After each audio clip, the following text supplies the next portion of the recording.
Assalamualaikum warahmatullahi wabarakatuh. Bismillahirrahmanirrahim. Alhamdulillahi rabbil alamin. Wa bihi nasta'inu ala umurid dunya waddin. Wassalatu wassalamu ala asyrafil anbiya'i wal mursalin, Sayyidina wa habibina wa syafi'ina wa qurrati a'yunina wa maulana Muhammadin wa ala alihi wa ashabihi wa dzurriyyatihi ajma'in, amma ba'd.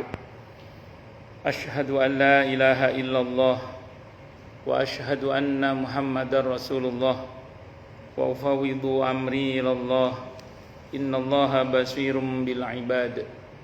Hasbiyallahu la ilaha illa huwa alaihi tawakkaltu wa huwa rabbul arsyil azim. Qala Allah ta'ala fi kitabihil karim hikayatan an nabiyillahi Musa alaihi salam, Rabbi syrah li sadri wa yassir li amri wahlul 'uqdatam min lisani yafqahu qawli. Para alim, para asatid, para asatidah, para bapak dan ibu sekalian, hafidhoni wa hafidhakumullah, bil khusus segenap jajaran direktur lembaga aset manajemen aset negara, gitu. Yang semoga semua beliau beserta staf-stafnya dan pegawainya semuanya saja semoga selalu dalam naungan rahmat, barokah, perlindungan serta bimbingan Allah Subhanahu wa taala. Amin Allahumma amin insyaallah. Allahumma inna nas'aluka ilman nafi'ah wa rizqan thayyiba wa amalan mutaqabbala wa fatahallahu alaina futuhal arifin. Allahumma inna na'udzubika min ilmin la yanfa' wa amalin la yurfa' wa qalbin la yakhsha' wa du'a la yusma'. Allahumma ati anfusana taqwaha wa zakkiha anta khairu man zakkaha anta waliyuha wa maulaha. Allahumma innaka afuwun tuhibbul afwa fa'fu anna. Amin Allahumma amin insyaallah. Para jamaah sekalian, hafidhoni wa hafidhakumullah, di antara hal yang bisa kita ambil pelajaran dari ibadah saum ini itu adalah kejujuran, itu diantaranya. Karena memang ibadah ini itu menuntut adanya kejujuran, ibadah ini. Hal ini lebih kepada karena tidak ada yang tahu hakikat seseorang itu sedang berpuasa atau tidak kecuali Allah dan pelakunya saja. Saya ulang, tidak ada yang tahu hakikat apakah seseorang itu sedang saum atau tidak kecuali Allah dan pelakunya itu saja. Karena ibadah ini beda dengan ibadah yang lain. Kalau sholat itu kelihatan ada gerakan sholatnya. Haji, umroh apalagi. Terus bahkan zakat, infak, sedekah itu ada aksi serah terima, itu masih bisa kelihatan lah istilahnya gitu. Tapi untuk yang ini itu betul-betul tidak ada yang tahu apakah seseorang itu betul-betul sedang saum atau tidak kecuali Allah dan pelakunya itu saja. Kita berkumur diam-diam nelan air dikit juga nggak ada yang tahu kecuali Allah dan kita saja yang tahu. Bahkan andaikan kita kepergok di siang hari di bulan Ramadan, misalnya ada seseorang kepergok di siang hari di bulan Ramadan sedang makan dan minum, terus temennya ngomong, kamu gak puasa? Itu kita masih bisa mengelak dengan mengatakan, astagfirullah, lupa saya. Masih bisa begitu. Karena saya ulang, ibadah ini betul-betul menuntut adanya kejujuran. Nah, diharapkan kedepannya kita ini betul-betul menjadi pribadi-pribadi yang jujur, karena seorang muslim itu harus jujur pertama kepada Allah Subhanahu wa taala. Yang kedua jujur pada diri sendiri, dan yang ketiga jujur pada sesama. Itu seorang muslim. Jadi seorang muslim itu harus jujur kepada Allah Subhanahu wa taala, harus jujur pada diri sendiri, dan harus jujur pada sesama. Mengenai jujur kepada Allah Subhanahu wa taala ini antara lain didasarkan kepada firman Allah dalam Al-Qur'an di surah Al-Hujurat ayat 15 itu. Kata Allah dalam ayat itu, innamal mu'minuna alladzina amanu billahi wa rasulihi thumma lam yartabu wajahadu bi amwalihim wa anfusihim fi sabilillah ulaika humus shadiqun. Bahwasanya mukmin sejati itu adalah orang-orang yang telah beriman kepada Allah dan Rasul-Nya, kemudian mereka tidak ragu dalam mengimani Allah dan Rasul-Nya. Karena tidak ragu dibuktikan dengan jihad, dengan kebersihan untuk berjuang dengan harta dan diri mereka. Di mana berjuangnya? Di jalan Allah. Ulaika humus shadiqun. Mereka itulah shadiqun, orang yang jujur, benar dan bersungguh-sungguh dalam mengimani Allah dan Rasul-Nya Muhammad sallallahu alaihi wasallam. Maka kalau kita memang betul-betul jujur dalam mengimani Allah dan Rasul-Nya, mestinya kita tidak ragu untuk membuktikan iman kita kepada Allah dan Rasul itu dengan kebersihan kita untuk berjuang dengan harta dan diri kita di jalan Allah. Kalau hari ini misalnya pada sebagian harta kita ada agenda untuk masjid, musola, majelis taklim, kegiatan-kegiatan dakwah dan yang serupa dengan itulah, fuqara, masakin, anak yatim dan serupa itu, bersyukurlah pada Allah. Semoga itu pertanda kita telah mencoba untuk membuktikan bahwa kita betul-betul jujur dan mengimani Allah dan Rasul-Nya Muhammad sallallahu alaihi wasallam. Dan tidak hanya itu, kita juga harus menyediakan sebagian dari diri kita, waktu kita, tenaga kita, pikiran kita untuk ikut andil dalam perjuangan di jalan Allah, entah jadi pengurus masjid, pengurus mushola, pengurus majelis taklim, penggiat-penggiat dakwah atau apapun. Sehingga kemudian diharapkan ada keterlibatan secara langsung terkait dengan harta kita dan diri kita di perjuangan di jalan Allah Subhanahu wa taala. Kalau kita sudah begitu, saya ulang, bersyukurlah kepada Allah. Jangan GR juga sih. Mudah-mudahan kita termasuk yang dikategorikan shadiqun tadi itu, mudah-mudahan. Amin, Allahumma amin, insyaallah. Tapi kalau selama ini tidak ada itu, berarti kita ini masih jauh, bukan masih jauh, masih jauh untuk disebut jujur dalam mengimani Allah dan Rasul-Nya Muhammad sallallahu alaihi wasallam. Bukan jauh masih, sangat jauhnya itu.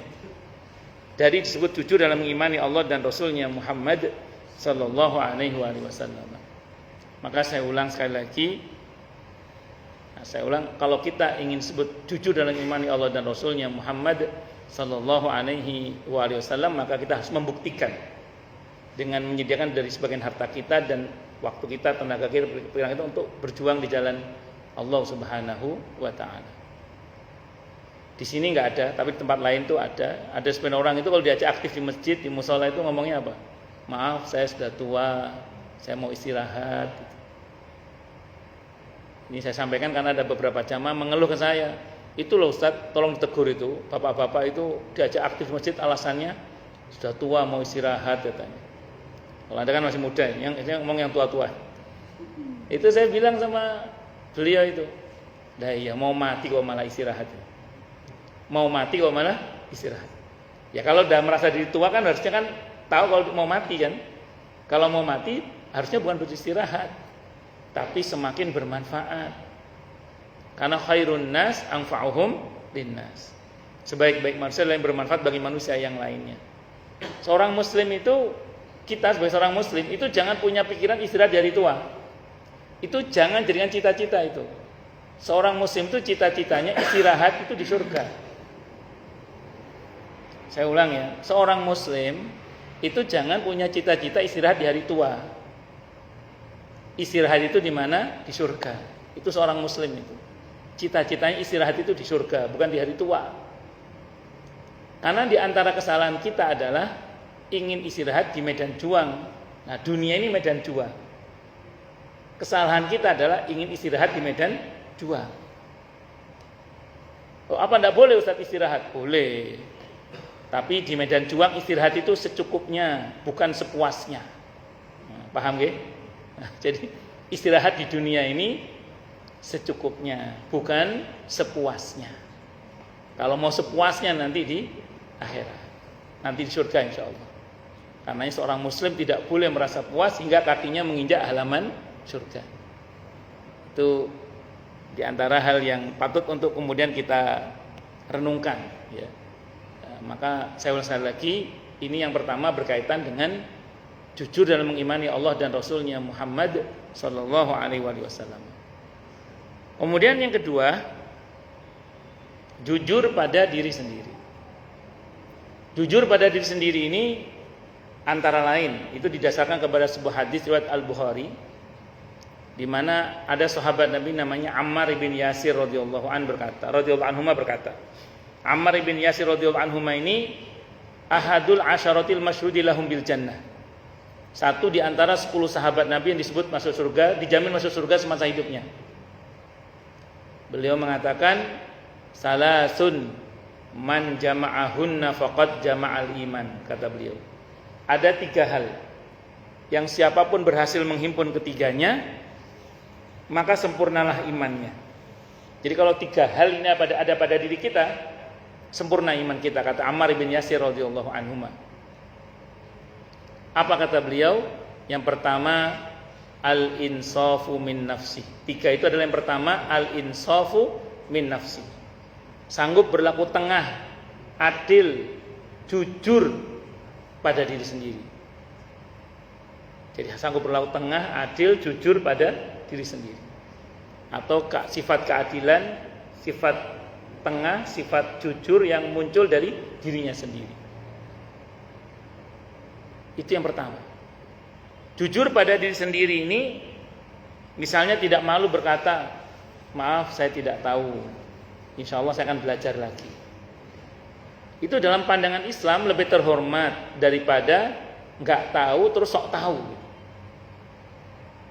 Kalau bahasa Al-Qur'annya di surah Al-Baqarah itu, wa idza qila lahum aminu kama amanan nasu qalu anu'minu kama amanas sufaha ala innahum humus sufaha walakin la ya'lamun. Dan apabila dikatakan pada mereka berimanlah sebagaimana manusia-manusia itu beriman, apa jawabannya? Apakah kami akan beriman sebagaimana orang-orang bodoh itu beriman? Kata Allah, ketahuilah mereka itulah yang bodoh, tapi tidak tahu kalau dirinya itu bodoh. Jadi ada orang bodoh enggak ngerasa bodoh, celakanya merasa pintar. Nah, ini yang kalau dalam bahasa para ulama jahlun murakkab, goblok kuadrat itu namanya. Ya, karena bodoh enggak merasa bodoh, celakanya merasa apa? Pintar. Allahu Akbar. Kalau orang sok tahu dalam masalah masak-memasak, paling bikin roti bantet lah.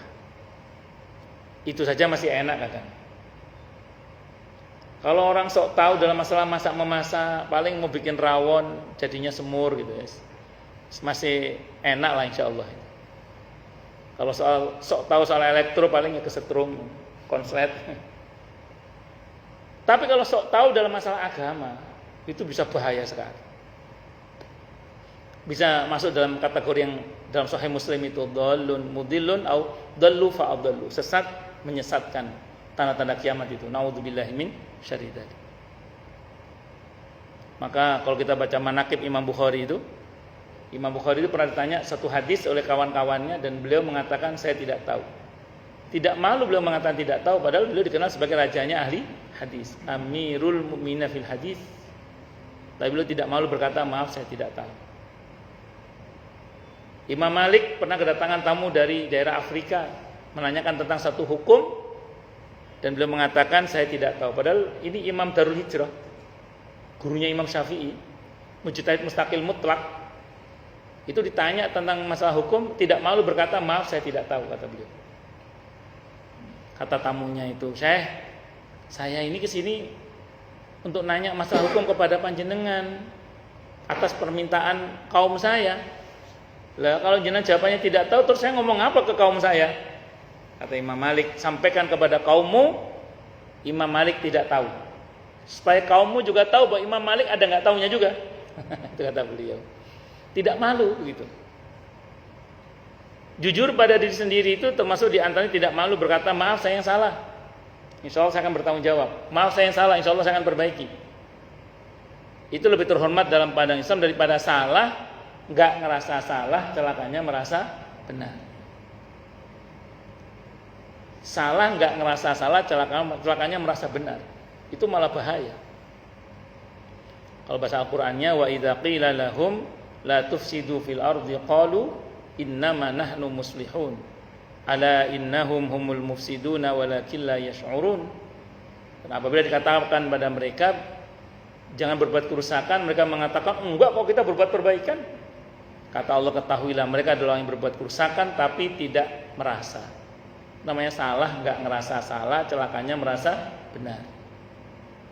Orang model seperti ini, kata Hasan Al-Basri rahimahullah, iblis sewenang banget. Kenapa kok sewenang? Karena orang seperti ini sulit, pakai dal ya, sulit diharapkan tobatnya kepada Allah. Gimana mau tobat? Wong salah, nggak ngerasa salah, celakanya merasa apa? Benar. Nauzubillahi minasyarri dzalik. Itu yang pertama, jujur pada diri sendiri. Yang kedua, wabadul salam lil alam, menebar salam ke seluruh alam. Secara harfiah maknanya assalamualaikum, assalamualaikum, assalamualaikum. Nah, itu secara harfiah, menebar salam ke seluruh alam. Ustaz, kalau kita sembarangan orang mengucap salam kalau ternyata dia bukan seorang muslim bagaimana Ustaz? Kata Qadiyat, beliau mengatakan, aku mengira orang itu muslim ternyata dia kafir itu lebih baik daripada aku mengira orang itu kafir ternyata dia muslim. Itu kata Qadiyat begitu. Asal kita nyangka dia muslim, salam aja. Bahwa ternyata keliru ya sudah. Itu kalau kata Qadiyat itu begitu. Aku menyangka seorang itu muslim lebih aku sukai daripada aku menyangka dia seorang muslim ternyata dia kafir, itu lebih aku sukai daripada aku menyangka orang itu kafir ternyata dia muslim. Tapi lebih dari itu maknanya adalah seorang muslim dimanapun dia berada, idealnya dia bermanfaat untuk dirinya dan orang lain, dan kalau tidak bisa bermanfaat bagi orang lain, paling tidak jangan meresahkan orang lain. Itu rumus itu. Saya ulang, seorang muslim idealnya dimanapun dia berada bermanfaat bagi dirinya dan orang lain. Kalau tidak bisa bermanfaat bagi orang lain, paling tidak jangan meresahkan orang lain. Itu rumusnya itu. Maka dia menebar salam ke seluruh alam, itu diantara maknanya itu diantara. Dan yang ketiga, wal infaqu minal iqtari, masih mau berbagi sementara sebenarnya dia sendiri dalam keadaan kekurangan. Kalau orang berkecukupan berbagi bagus dan itu mulia, tapi lebih mulia dan lebih bagus lagi kalau ada orang yang dalam keadaan kurang saja masih mau berbagi. Itu kalau kita baca di syarahnya, saya baca dalam Fathul Bari syarah Sahih Bukhari, ternyata wal infaqu minal iqtari itu bisa juga dimaknai dengan wal infaqu minal iftiqar, mendermakan apa yang menjadi kebutuhan orang lain. Oh, ternyata kesempurnaan iman itu kalau kita berbaginya itu sifatnya produktif dan atau solutif, bukan semata konsumtif.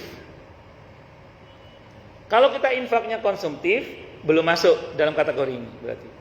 Tapi kalau produktif dan atau solutif, itu baru masuk dalam kategori yang menyempurnakan iman. Yang konsumtif itu, contoh misalnya, ada sebagian kita ngundang anak yatim ke rumah, per orang kasih 100.000 atau 200.000, terus pulang selesai. Nah, itu namanya BLT, bantuan langsung telas itu namanya. Atau BLA, bantuan langsung amblas. Boleh, tidak apa-apa. Teruskan, itu membahagiakan hati orang kok. Silakan aja, tidak apa-apa. Tapi kalau sekiranya infak kita besar, sedekah kita besar, sekiranya zakat kita besar, betul zakatul fitri ya memang untuk konsumtif, maka harus ada agenda untuk yang sifatnya produktif dan atau solutif. Modal usaha untuk fuqara masakin, beasiswa sekolah untuk fuqara masakin misalnya, atau mungkin perbaikan jalan, pengadaan sumur bersih dan lain sebagainya, atau pelunasan hutang dan lain sebagainya. Ini penting untuk kita sampaikan. supaya uang kita itu tidak habis hanya untuk yang konsumtif gitu, terkait berbagi ya. Harus ada agenda lah untuk yang sifatnya produktif dan atau solutif. Saya ulang, tentu kalau infaknya banyak ya. Kalau nggak ada ya nggak usah, juga nggak ada. Ya itu kata Pak Rus tadi, al-faqid la yu'ti itu. Kalau nggak ada duit nggak bisa ngasih apa-apa ini. Itu seperti itu. Ya kalau ada. Ini yang kedua ya, jujur pada diri sendiri. Yang terakhir, jujur pada sesama. Jujur pada sesama ini diantaranya itu didasarkan kepada sebuah hadis riwayat muttafaqun alaih Bukhari Muslim, di mana Nabi kita Muhammad sallallahu alaihi wasallam bersabda, al-bai'ani bil khiyari ma lam yatafarraqa fa in sadaqa wa bayyana burika lahum fi bai'ihima wa in katama wa kadzdzaba muhiqqat barakatu bai'ihima. Dua orang yang sedang transaksi boleh jadi atau tidak transaksinya. Kalau keduanya jujur dan berterus terang, Allah akan berkahi transaksinya. Kalau keduanya berdusta dan menutup-nutupi, maka Allah akan hilangkan keberkahannya. Dalam hadis ini menunjukkan bahwa kalau ada orang yang tidak jujur dalam akadnya, itu hilang keberkahannya. Hilangnya barokah berarti hilangnya kebaikan, karena barokah itu subutul khair, tetapnya kebaikan. Barokah itu khairun alladzi yazdad, kebaikan yang terus bertambah. Maka kalau orang itu tidak jujur dalam mendapatkan hartanya misalnya, banyak pun yang dia peroleh, kalau cara-cara mendapatkan enggak jujur, luarnya saja nikmat tapi dalamnya laknat. Sehingga cepat atau lambat apa yang diperoleh itu akan jadi masalah bagi yang bersangkutan, baik di dunia ini yang pasti di akhirat nanti kalau dia tidak bertobat kepada Allah Subhanahu wa taala. Itu yang kalau dalam bahasa agamanya namanya istidraj namanya. Hal seperti ini Allah gambarkan dalam Al-Qur'an di surah Al-An'am ayat 44 itu.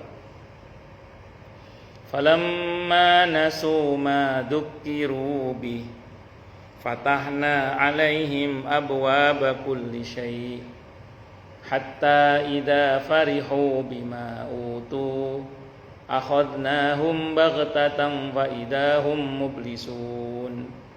Maka ketika mereka mulai melupakan peringatan yang Allah berikan kepada mereka, diingetin, dablek.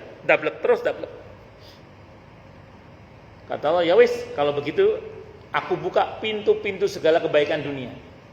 Tambah durhaka, tambah lancar rizkinya, tambah durhaka, tambah bagus karir politiknya, tambah lancar usahanya. Pokoknya tambah durhaka, tambah sukses duniawinya maksudnya. Apa kata Allah?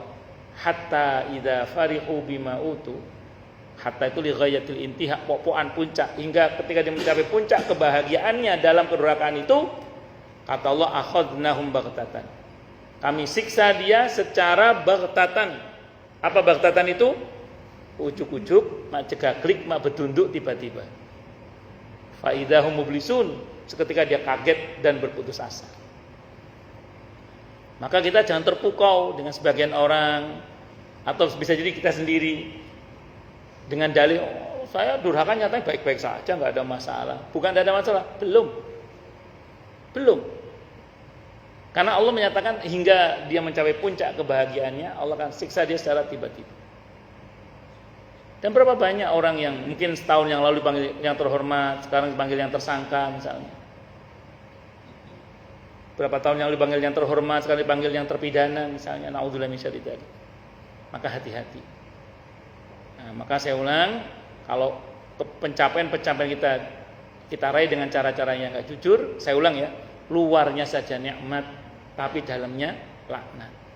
Sehingga cepat atau lambat pencapaian itu menjadi masalah bagi yang bersangkutan, baik di dunia ini yang pasti di akhirat nanti kalau dia tidak bertobat kepada Allah Subhanahu wa taala. Karena itu namanya istidraj. Maka saya hanya bisa berdoa ya, mudah-mudahan kita semua kedepannya, saat ini dan kedepannya betul-betul terlatih untuk menjadi pribadi-pribadi yang jujur, baik jujur hubungannya dengan Allah, jujur pada diri sendiri, maupun jujur kepada sesama. Amin, Allahumma amin, insyaallah. Monggo silakan ya, mau tanya, protes, marah boleh silakan. Monggo kalau ada. Kalau sama saya tanya, protes, marah boleh. Monggo silakan kalau ada. Kalau enggak ada berarti jelas semua. Atau tidak jelas semua. Ayo, silakan rekan-rekan. Ada yang punya. Lalu biasanya bisa nanya. Ya kalau nggak ada nanya berarti jelas semua. Saya ingin tanya. Ngomong nggak Pak? Kalau beliau ini kuliah subuh juga rajin nanya beliau. Enggak Pak? Orang itu ketika dia menerima kenikmatan, tadi Ustaz katakan bisa saja sebetulnya kenikmatan yang semua atau istilahnya spiritual. Bagaimana kita mendeteksi bahwa kenikmatan yang kita rasakan itu bukan kenikmatan sebetulnya, tapi justru adalah laknat. Nah ini kita gimana mendeteksinya? Bagus. Kan lawannya istidraj itu kan rizki yang berkah ya. Saya mau bicara rumus dasar dulu. Kalau pencapaian kita secara jujur, kita mengakui itu kita dapatkan dengan cara-cara yang tidak benar, udah fix pasti itu istidraj sudah itu. Saya ulang ya, kalau pencapaian kita itu kita raih dengan cara-cara yang tidak benar, secara prinsip itu fix sudah istidraj. Kalau nggak tobat itu satu dulu. Yang kedua, kita mencoba menengok nikmat yang berkah. Dalam hal ini nikmat surga. Nikmat surga itu pasti berkah, pasti sudah itu. Kita bercermin ke sana. Nikmat surga yang begitu dahsyat itu, satu, tidak melalaikan penikmatnya dari Allah. Yang kedua, tidak melalaikan penikmatnya itu dari sesama, peduli pada sesama. Yang pertama, nanti kita bisa baca dalam surah Yunus ayat 10 itu tentang ahli surga. Di dalam surga itu mereka mengatakan subhanakallahumma wa tahiyyatum fiha salam wa akhiru da'wahum anil hamdulillahirabbil alamin. Mereka itu dikit-dikit subhanallah. Nikmat surga yang dahsyat itu tidak melalaikan dia dari Allah. Dikit-dikit alhamdulillahirabbil alamin. Dikit-dikit assalamualaikum itu ahli surga. Ucapan selamat salam itu ciri khas ahli surga. Maka ahli surga ini nikmat surga yang pasti barokah itu tidak melahirkan dia dari Allah. Maka termasuk yang dipuji oleh Allah dalam Al-Quran di surah An-Nur ayat 37 adalah orang-orang yang dalam berjual belinya, dalam bermuamalahnya itu tidak melalaikan dia dari Allah, dari sholat dan dari menunaikan zakat. Maka kalau itu terjadi pada kita, usaha kita tidak melalaikan kita dari Allah, dari sholat, dari peduli untuk berbagi pada sesama, bersyukurlah pada Allah. Insya Allah itu tertandai kalau yang kita capai itu insya Allah barokah. Itu satu dulu. Yang kedua, tidak melalaikan penikmatnya ahli surga itu dari peduli pada sesama. Ada sebuah hadis qudsi. Hadisnya riwayat Ibnu Majah, hadisnya sahih. Dikutip oleh Imam Al-Qurtubi dalam kitab At-Tadhkirah juga ada di situ. Ketika ahli surga masuk surga, dia mengatakan, ya Allah, mana dulu teman saya yang pernah sholat bareng sama saya, puasa bareng sama saya. Itu kalau kata para ulama, itlaqul juz'i iradatul kul. Menyebut sebagian maksudnya untuk semua kebaikan. Yang dulu pernah tadarus sama saya, yang dulu pernah kerja bakti sosial bareng dengan saya. Saya nggak tahu yang pernah goes sama saya masuk apa enggak itu. Yang pernah pimpong sama saya nggak tahu masuk. Pokoknya dalam kebaikan, yang serikat dalam kebaikan. Ternyata yang ditanyakan itu dalam hadis itu ada di neraka. Apa perintah Allah? Ajak bareng masuk surga. Artinya nikmat surga yang dahsyat itu tetap membuat mereka peduli pada teman-temannya, pada sesama. Maka di antara ciri ahli neraka itu dalam Al-Quran apa? Masalakakum fi saqar. Ini dialog antara ahli surga sama ahli neraka. Apa yang buat kamu masuk neraka saqar? Apa kata ahli neraka saqar? Qalu lam nakum minal musallin walam nakun nut'imul miskin. Dulu saya tidak sholat, saya dulu tidak peduli dengan memberi makan orang-orang miskin. Berarti dia lalai terhadap Allah, lalai terhadap sesama. Lalai terhadap peduli pada sesama. Nah itu Pak Acep nih diantara. Saya baru ini tahu loh kalau nama beliau itu Pak Acep. Selama ini Pak Asep aja, Pak Asep. Ternyata Acep aja. Saya tahu jadi beliau tadi. Kok boleh Acep. Loh, beliau itu Asep apa Acep sih? Ya Allah, nggih. Apa? Nggih. Kalau di komplek Asep, kalau di sini Acep nih. Sesuai nama kan jam 10. Oh gitu ya. Siap. Oke, sami-sami. Monggo, yang lain silakan kalau ada. Oke, monggo, Pak.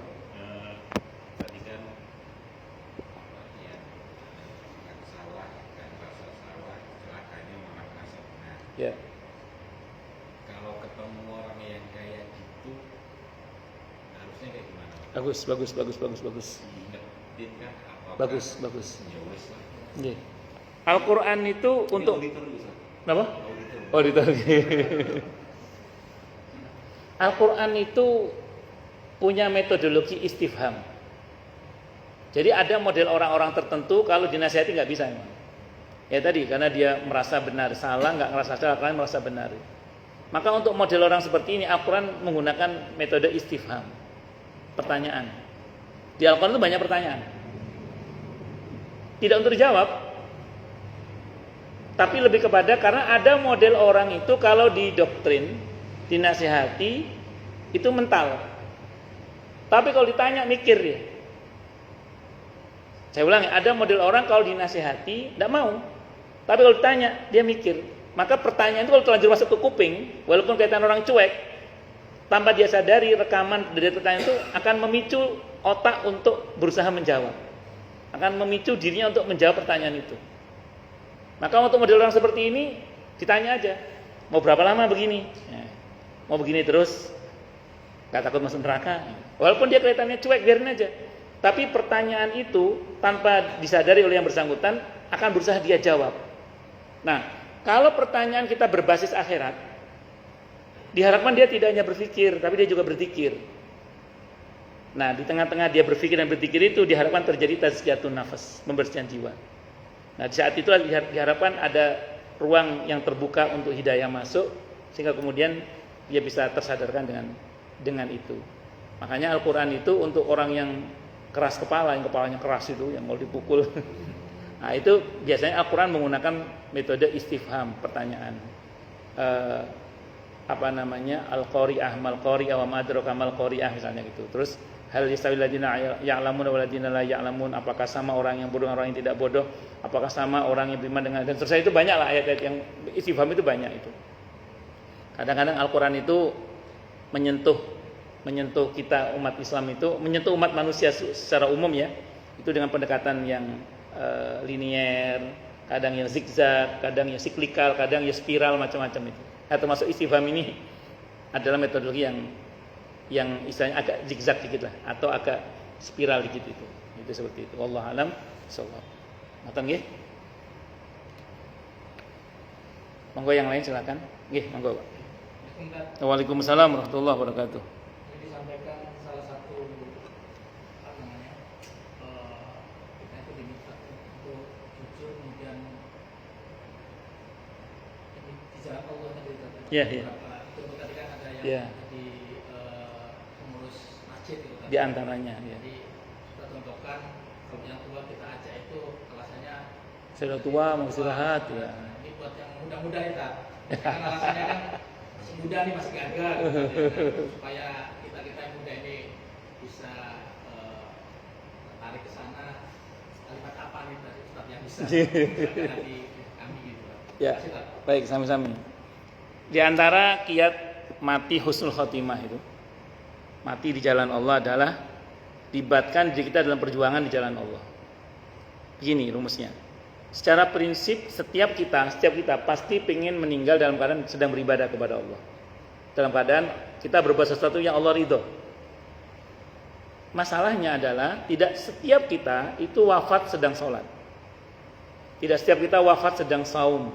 Tidak semua kita wafat sedang bersedekah, sedang iktikaf, sedang taklim, tidak semua kita. Tapi paling tidak kalau kita terlibat secara aktif, bukan cuma pasang nama ya, dalam perjuangan di jalan Allah sebagai pengurus masjid, pengurus mushola, pengurus majelis taklim. Kalau sewaktu-waktu Allah panggil kita, itu kita terstatuskan sebagai orang yang sedang terlibat dalam perjuangan di jalan Allah. Itu namanya husnul khotimah, syahid di jalan Allah. Imam Al-Qurtubi dalam kitab At-Tadhkirah itu mengatakan, kebanyakan syuhada umat ini matinya itu di atas ranjangnya. Rupanya di antara karena mereka melibatkan diri dalam perjuangan di jalan Allah tadi itu. Maka kalau di rumah kita ada masjid, ada mushola, atau ada majelis taklim, atau ada kegiatan-kegiatan dakwah, jangan kita tidak terlibat. Walaupun misalnya kita sebagai donaturnya, atau ya sebagai bagian gelar karpet lah misalnya, atau bagian hubungi ustadz atau apa misalnya gitu. Pokoknya libatkan. Ya tidak harus menjadi tokoh utamanya, tapi paling enggak kita ada keterlibatan. berserikatnya kita dalam perjuangan jalan Allah, itulah diharapkan kita wafat dalam keadaan husnul khotimah. Maka di antara kiat supaya kita ini mati dalam keadaan husnul khotimah, libatkan diri kita dalam perjuangan di jalan Allah. Bisa dipahami ya? Saya kira itu. Wallahu a'lam bishawab. Baik, monggo yang lain silakan. Dan mati kan tidak lihat tua atau muda kan. Bisa sewaktu-waktu terjadi. Ada dari ibu mungkin ada.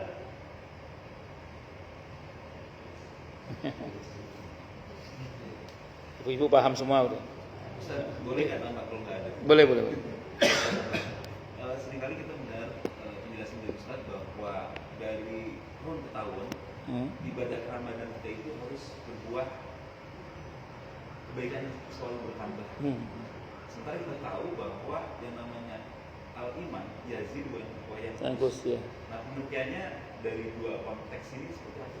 Secara prinsip kalau iman kita naik turun itu masih normal. Sering beberapa jamaah itu mengeluhkan ke saya, Ustadz, kadang kalau iman lagi naik begini, kalau lagi turun begini, jadi iman saya itu nggak stabil, saya naik turun. Saya bilang bersyukurlah pada Allah kalau iman kita naik turun. Saya ulang, kalau iman kita naik turun tuh bagus itu iman yang normal itu. Justru yang nggak normal itu kalau imannya keluar masuk, itu bahaya itu. Nah itu naudzubillah itu. Yang kalau bahasanya Nabi, fitnah akhir zaman itu seperti potongan gelap malam. Ada orang itu pagi beriman, sore kafir. Sore beriman, pagi kafir. Naudzubillah, ini namanya imannya keluar masuk. Makanya dalam Islam itu Pak Acep nih, kalau misalnya satu saat kita terjangkit penyakit futur itu muales itu. Itu dalam Islam diakomodir. Sehingga Nabi bersabda, kalau futurnya jatuh pada sunnah, maksudnya pada ketaatan, masih aman lah. Tapi kalau futurnya itu jatuh pada kemaksiatan, itu alamat celaka. Artinya kalau kita futurnya hanya sebatas pada karena lagi males tahajud, enggak dulu deh, witir aja misalnya gitu. Karena lagi males nih, ya sudah deh, Senin Kamis libur dulu, enggak dulu. Itu masih mending lah, karena yang absen itu masih yang sunnah-sunnah dan itu masih dalam ketaatan, karena yang wajib masih jalan.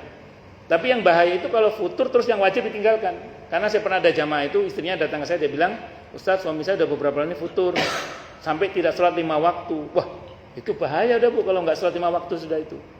Karena sudah yang wajib yang ditinggalkan itu. Nah, itu pun nanti jangan lama-lama juga kalau yang sunnah ditinggalkan. Ada masa di mana kita harus mesti bangkit lagi. Karena gini ya, istiqomahnya kita yang diajarkan oleh Nabi SAW itu adalah istiqomahnya manusia, bukan istiqomahnya malaikat. Kalau malaikat memang imannya stabil. Kalau para nabi memang naik terus. Kalau kita memang naik turun. Rumusnya sederhana. Jatuh, bangun lagi. Kotor, mandi lagi. Bengkok, diluruskan lagi. Putus, sambung lagi. Itu kita lakukan terus sampai ketemu dengan Allah. Kita pagi mandi bersih. Sering siang udah dekil lagi kan. Sore mandi lagi kita. Kenapa? Karena kita butuh bersih. Orang kadang ada jatuhnya, ya tidak apa-apa namanya, gimana namanya jatuh, ya bangun lagi. Ada capeknya istirahat, putus sambung lagi, terus gitu. Jadi kita bukan malaikat yang lurus terus, enggak. Kita kadang ada bengkoknya juga, yang penting lurus kembali. Selama kita masih begitu, aman insya Allah. Selama kita, jadi kita ini tidak tuntut menjadi malaikat yang lurus terus. Ya. Saya ingat betul itu, ada jamaah itu nanya gini ke saya. Ustadz, ajari saya menjadi ayah yang sempurna, kata beliau. Dia bilang gitu. Batin aku juga gak sempurna. Saya itu sama anak itu kadang saya yang bangunin dia untuk sholat. Kadang saya dibangunin sama anak saya. Berarti kan saya gak sempurna, Ustadz. Saya pengen jadi bapak yang sempurna, dia bilang gitu. Saya bilang jalan kesempurnaan bagi kita dalam Islam tidak ada Pak, saya bilang gitu. Kalau jalan kebaikan banyak, saya bilang gitu. Anak bapak tidak butuh seorang ayah yang sempurna, saya bilang gitu. Anak bapak butuh seorang ayah yang lengkap dengan kelebihan dan kekurangannya. Nah, di saat bapak mengalami kekurangan, biarkan anak bapak belajar bagaimana dulu bapaknya bermujahadah untuk menjadi lebih baik. Ada masa di mana bapak harus tidak sempurna, saya bilang gitu. Karena kesempurnaan manusia itu justru pada ketidaksempurnaannya itu. Nah, jadi jangan pernah berpikir bahwa kita ini akan lurus terus, tidak mungkin. Nah, jadi kalau malaikat pasti itu lurus stabil. Para nabi pasti menanjak, tidak mungkin menurun para nabi itu. Nah, kalau kita naik turun, nah kan naik turun masih sempurna, masih normal itu Pak. Yang bahaya naudzubillah kalau sampai keluar masuk. Keluar masuk itu ditandai dengan apa? Kalau yang wajib sudah ditinggalkan, itu khawatirnya keluar masuk itu. Kalau udah yang wajib ditinggalkan itu udah bahaya itu. Kalau yang sunnah, saya tidak meremehkan yang sunnah, tapi faktanya itu terjadi kan, itu masih aman itu. Yang penting masih dalam ketaatan. Yang penting masih dalam ketaatan. Tapi kalau sudah yang wajib ditinggalkan, udah wassalam itu. Ngerinya itu kategorinya keluar masuk dan mati dalam kondisi pas sedang keluar imannya. Naudzubillah min syarri dzalik. Nah, kalau pas ada jamaah ngomong suaminya futur sampai meninggalkan sholat 5 waktu, saya bilang bahaya ini. Ini ngerinya bukan naik turun imannya ini, tapi keluar masuk ngerinya. Naudzubillah min syarri dzalik. Saya kira nggak tahu nggih Pak Aceh nih, wallahu a'lam bishawab. Nggih, monggo. Nggih, monggo. Mau bertanya nih, Ustaz. Nggih. Terlalu semangat beribadah. Nggih. Saya langsung bawa ini. Iya. Nggih. Malah mengabaikan hak yang lain. Ya. Contohnya misalkan tarawih nih, orang Iya. di semua. Nggih. Anak kecil di belakang. Padahal pengganti mereka para orang tuanya anak kecil ini. Nggih. Nah, bagaimana menyikapinya? Begini, di dalam fikih Islam itu berkaitan dengan anak kecil ini. Atau bukan anak kecil, Pak? Apa? Sama-sama dewasa. Misalkan gini. Remaja maksudnya? Kalau anak kecil kan gapnya jauh. Iya. Kita yang misalkan anak muda atau yang sudah matang gitu. Iya. Nah, yang depan yang tua-tua aja yang ini padahal tanya sama. Atau yang lain-lain depan. Begini, dalam fikih Islam kalau kita bicara sholat, ya, khusus yang di belakang imam itu memang harus orang pilihan, khusus itu. 3 orang lah paling tidak. Jadi belakang persis, kanan kiri itu kalau itu orang khusus itu. Terutama yang di belakang persis imam. Karena Nabi berpesan, tolong yang di belakang saya adalah orang yang utama di antara kalian. Artinya kalau sewaktu-waktu imam batal, dia siap menggantikan imam. Dia paham fikih sholatnya. Cuma wanti-wanti kalau itu, Pak. Tapi yang sayap kanan, sayap kiri itu bebas. Siapapun punya hak untuk berlomba-lomba untuk mencapai saf pertama. Nah, di beberapa tempat itu memang masih berlaku kayak semacam sistem feodalisme, di mana yang tua itu kadang ingin dominan, sementara yang muda itu dianggap harus resesif lah kalau bahasa kita. Sehingga saya pernah tinggal di daerah perkampungan. Saat itu saya masih kontraktor ya, masih ngontrak maksudnya. Itu di daerah perkampungan Betawi. Nah, itu ada satu masjid dekat saya ngontrak itu. Saya punya tetangga orang Betawi asli, S2, ustadz, udah ceramah di mana-mana. Tapi di kampung beliau sendiri itu mentok bagian pengumuman kota amal masjid. Saya nanya, kenapa begitu? Padahal beliau orang alim, kenapa kalau tidak kasih kesempatan untuk berdakwah di masjid itu? Apa jawabannya? Kalau yang tua masih ada nggak bisa, Ustaz. Jadi seolah-olah anak muda itu nggak boleh muncul. Kalau muncul dianggap seperti pakun jengat itu. Naudzubillah min syarri dzalik. Nah, itu pernah terjadi pada saya ketika saya masih di Lumajang dulu. Saat itu saya baru selesai kuliah, saya pulang kampung. Di kampung itu kata bapak saya, Allahyarham, ilmu saya kurang bermanfaat. Saya mau khutbah Idul Adha. Sudah dibicarakan, saya mau khutbah Idul Adha itu dibatalkan. Alasannya apa? Masih terlalu muda. Orang nggak ngelihat ilmu kalau di kampung itu. Mau ceramah, acara mau kajian itu, habis Isya acaranya, asar di cancel saya itu. Terlalu muda. Di kampung saya. Kata bapak saya, kamu balik ke Surabaya aja. Saya Surabaya. Kembali ke Surabaya saja. Di sini ilmumu kurang bermanfaat, kata bapak saya gitu. Akhirnya saya balik itu ke Surabaya. Di Surabaya alhamdulillah kepake. Kalau di kota kan orang nggak ngeliat umur kan kalau di kota itu. Nah, pakai Jakarta kalau di kota yang di perumahan terutama kan nggak lihat umur, lihat kemampuan lah itu seperti itu. Tapi kalau di kampung kan masih itu kadang masih berlaku. Nah, itu bertentangan dengan hadis Nabi tentang tidak termasuk golonganku kata Nabi, yang tua tidak menyayangi yang muda dan yang muda tidak menghormati yang lebih tua. Maka Nabi itu banyak anak muda di pesutan tangan Nabi itu jadi orang-orang hebat, Pak. Padahal tadinya tidak diperhitungkan. Mu'ad bin Jabal radhiyallahu anhu masuk Islam usia 17 tahun, pekerja serabutan, utangnya banyak, Pak. Di besutan tangan Nabi digali potensinya jadi hakim tinggi di Yaman. Nanti di masa Sayyidina Umar jadi gubernur di Yaman. Anas ibn Malik radhiyallahu anhu di besutan tangan Nabi yang karir pertamanya sebagai pembantu rumah tangganya Nabi. Usia 10 tahun masuk Islam, jadi pembantu rumah tangganya Nabi. Di besutan tangan Nabi kita Muhammad SAW beliau menjadi gubernur di Madinah, menjadi ulama besar di kalangan para sahabat di bidang hadis terutama, punya madhab beliau. Anas bin Malik radhiyallahu anhu itu putranya 114 Pak. 90 hafal Al-Quran semua jadi ulama. Itu Anas bin Malik radhiyallahu anhu. Kurang lebih putranya 114. Itu 90 hafal Al-Quran semua jadi ulama. Anas bin Malik radhiyallahu anhu. Tadinya nggak diperhitungkan. Sahabat Bilal, mantan budak, dibesutan tangan Nabi kita Muhammad SAW, jadi duta di Damaskus atau bahkan menjadi gubernur di Damaskus pada akhirnya. Harusnya orang tua itu gitu harusnya.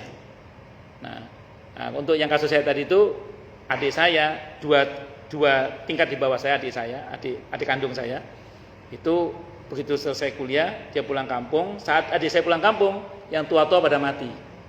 Nah, akhirnya adik saya sekarang melanjutkan dakwah bapak saya di kampung itu.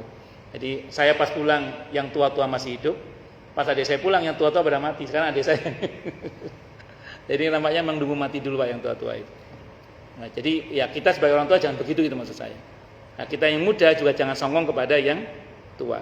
Problemnya tadi itu, kadang yang tua ini nggak siap kalau ada anak muda yang cemerlang muncul. Kadang dianggap anak muda itu seperti paku jengat yang mesti ditenggelamkan. Kalau kita belajar dari iblis ya, belajar dari kejadian iblis maksud saya, iblis itu tidak tahan Pak, diuji dengan makhluk hibrida baru namanya Adam. Iblis dengan nama Abdul Haris, kalau kata Ibnu Katsir dalam Qasasul Anbiya, itu iblis itu nama aslinya Abdul Haris namanya. Ya, namanya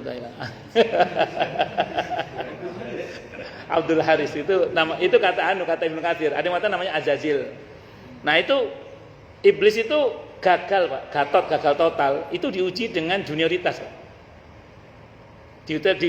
Diuji keseniorannya, diuji dengan makhluk hibrida baru namanya Adam itu. Tidak kuat Pak. Dan banyak orang yang nggak kuat diuji dengan juniornya.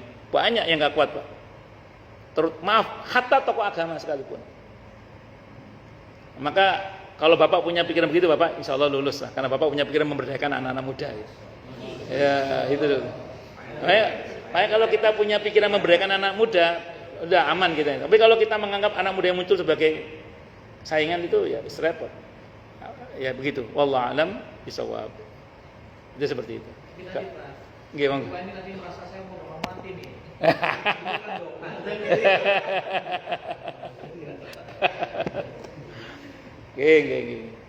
Oke, ada lagi atau cukup?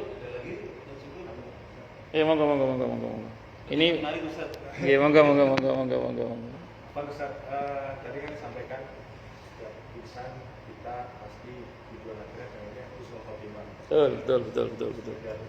Betul. Banyak amalan gitu. Betul. Amalan wajib, amalan sunnah. Betul. Amalan yang sunnah itu kan banyak banget kalau kita kejar semua. Betul. Lebih baik mana gitu Pak Ustaz? Kita ngejar semua amalan sunnah dan wajib itu, atau kita pilih aja salah satu amalan sunnah tapi kita kerjain terus gitu ya, walaupun hal-hal kecil misalnya atau gimana Ustaz? Secara prinsip kita ini disyariatkan untuk mengikuti Nabi ya, bukan menyamai Nabi. Mengikuti itu semampunya. Di masa Nabi sendiri itu orang yang hendak mengerahkan segenap tenaga untuk mengikuti Nabi, tapi secara berlebihan, namanya takalluf, itu dilarang oleh Nabi.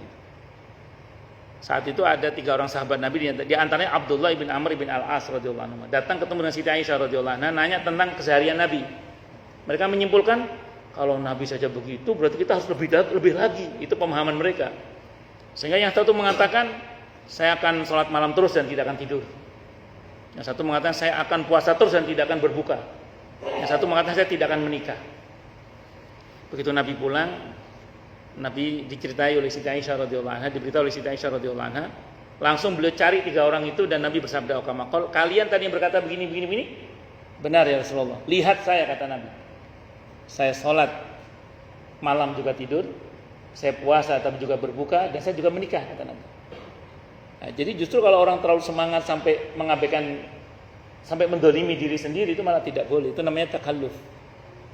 Makanya kalau dalam Islam ada rumus, kalau ngantuk tidur, jangan dipaksakan untuk salat malam karena takutnya nanti maunya memuji malah memaki, kata Siti Aisyah radhiyallahu anha.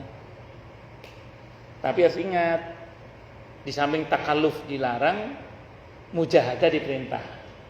Apa mujahadah itu? Bersungguh-sungguh. Apa bedanya mujahadah dengan takalluf? Kalau takalluf kan tadi kesungguhan sampai mendolimi diri sendiri. Hak-hak badan nggak dipenuhi gitu loh.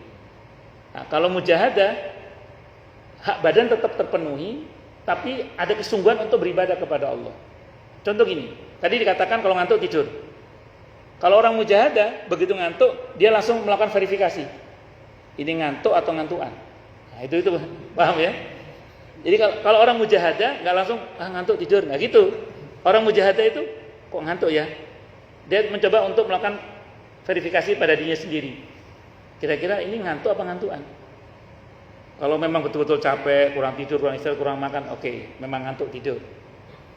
Tapi kalau perasaan makan cukup, istirahat cukup, kok masih ngantuk aja, berarti ngantuan nih. Ya ini di mujahadah dilawan itu. Dilawan. Iya itu begitu, di mujahadah dilawan. Nah, makanya saya ulang dalam konsep yang Bapak tanyakan tadi itu, amalkan yang Bapak bisa dan istiqomah. Yang belum bisa, jangan dibenci, cuman pelan-pelan kita mujahadah untuk mudah-mudahan kita bisa mengamalkan. Karena ada sebagian orang itu dengan dalih karena dia rajin berpuasa mencemooh yang nggak bisa puasa, tapi dia rajin sholat malam. Atau dibalik, sehingga saya pernah dengar orang mengatakan masih lebih baik sholat malam daripada puasa sunnah. Wah, jangan gitu. Yang dimana kita diberi kemampuan sudah maksimalkan di situ, yang belum pelan-pelan kita mujahadah. Dan secara prinsip kita diperintah untuk mengikuti, bukan menyamai. Ya, bukan menyamai. Kalau menyamai tidak mungkin juga dan pasti tidak akan mampu. Ya, dan yang diperintah hanya untuk mengikuti. Dan itu pun semampu kita, karena la yukallifullahu nafsan illa wus'aha.